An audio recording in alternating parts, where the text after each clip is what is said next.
কেউ জাদুগ্রস্ত কিনা কিভাবে বোঝা যাবে?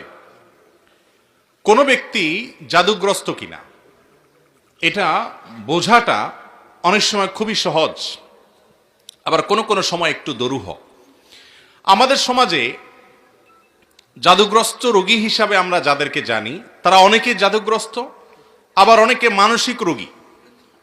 সাধারণ মানসিক রোগীকেও অনেক সময় জাদুগ্রস্ত বা জিনে আক্রান্ত রোগী হিসাবে আমরা মনে করি। এটা অনেক সময় ভুল হয় আমাদের। তো এই জন্য জাদুগ্রস্ত রোগীর কিছু আলামত আছে, সে আলামতগুলো দেখে আমরা নিরূপণ করতে পারি কোন ব্যক্তিকে জাদু করা হয়েছে, অর্থাৎ ব্ল্যাক ম্যাজিক করা হয়েছে। এর আগে বলে রাখি যে ব্ল্যাক ম্যাজিক যে করে আর যে করায় পয়সা দিয়ে, এই উভয় ব্যক্তি শুধু কাবিরা গুনাহকারী নয়, বরং এই জাদুর কাজ যে ব্যক্তি করে, জাদুকর বা ব্ল্যাক ম্যাজিশিয়ান যে ব্যক্তি ব্ল্যাক ম্যাজিক করে মানুষের ক্ষতি করে, ইসলামী শরিয়ার দৃষ্টিকোণ থেকে সবচাইতে জঘন্য শাস্তির মুখোমুখি সে ব্যক্তি হবে। মৃত্যুদণ্ডের শাস্তি ইসলামী আদালত তাকে দিবে। এইটাই হলো ইসলামী শরিয়ার বিধান। এত জঘন্য অপরাধ।